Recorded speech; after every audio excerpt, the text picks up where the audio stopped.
my name is Lauren Sandler and I'm the Learning Specialist at the UF Teaching Center. In this video session, we'll be talking about time management. When talking about time management, we usually encounter two big issues. The first is finding more time. The second is using time more efficiently.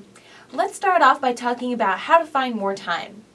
For 1 week, keep a time journal and write down all the activities that you do in a day and how long it takes you to do them. This way you can find out how much time you actually spend on those time-killing websites like Pinterest, Facebook, and League of Legends. And once you've created this time journal, you can look at it and see where your 15 to 20 minutes of dead space are, and then that way we can use our goal to create mini study sessions. In these 15 to 20 minutes, you can review vocabulary, you can take after-class notes, you can even read ahead a little bit in your textbooks. How much do you think you can do in 15 to 20 minutes? You may actually surprise yourself. Now that we've found some more time in our schedule, let's talk about creating a multi-level schedule that will help us be prepared as the semester goes on.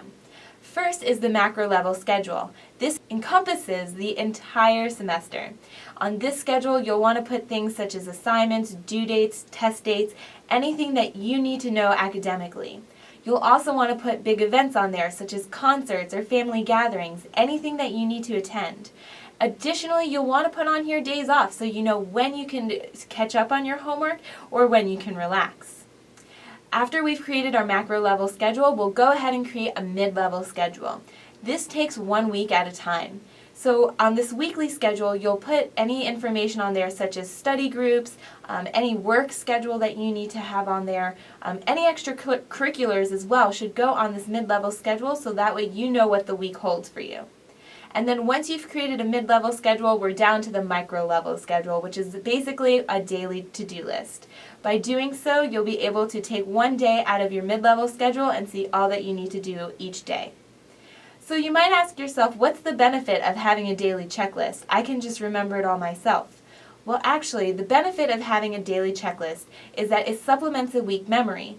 This way you can use your brain power to remember materials, facts, and dates, anything that you need for your academics, rather than remembering test dates and assignment due dates. Also, you can see your progress as you move throughout the day. By physically checking off things on your to-do list, you can feel a sense of accomplishment as you move throughout your day, and it gives you realistic feedback. So that way you can show yourself you actually did get a lot done today, even if you didn't get everything done that you needed to.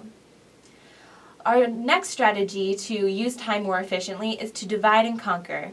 20 to 45 minute study sessions are better for you to remember your information in the long term rather than one long cramming session. This is called the distributed practice effect.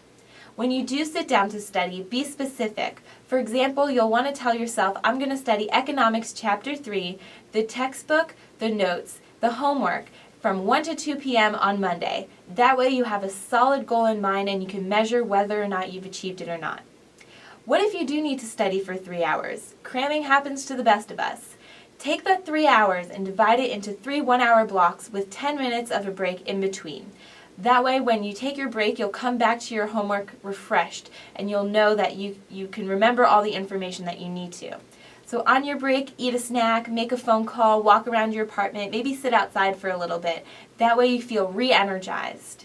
Maybe you have a 10-page paper due. How do you divide that up?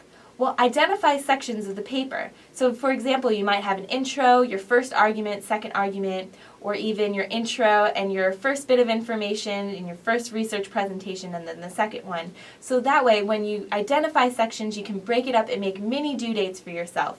So you can tell yourself that you'll write the intro on Monday, the second part on Tuesday, third part on Wednesday, and so on, all the way up to the due date. And you'll leave 1 day in between to review it all so that way you can read it with a fresh mind. Our next strategy to using time more efficiently is to increase our focus. Did you know that 30 minutes of focused study time is more effective than 3 hours of multitasking? So that way, when we know that, you should be specific when you're making your schedule. As I mentioned before, when you sit down to study, have a specific plan in mind. Also, set specific goals for yourself and take them one at a time so that way you can give them your full attention.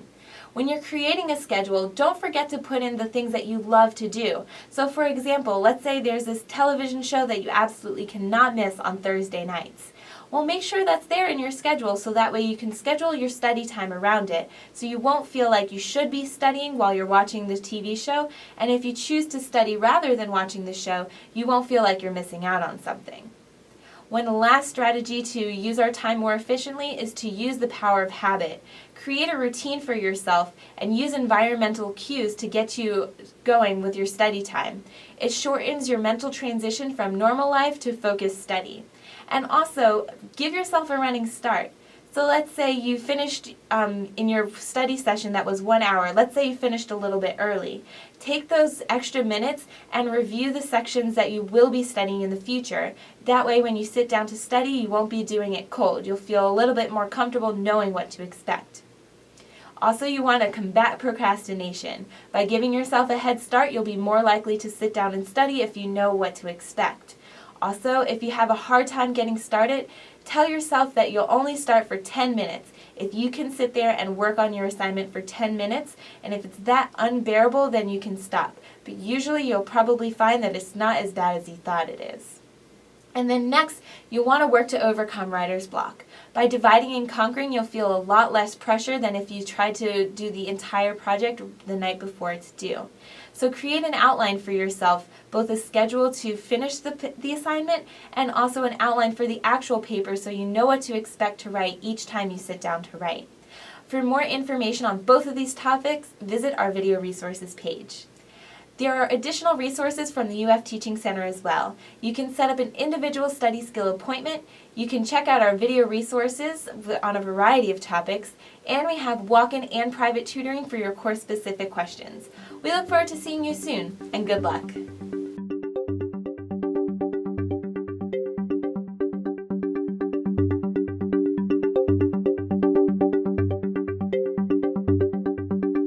The Teaching Center, UF's Learning Resource Center.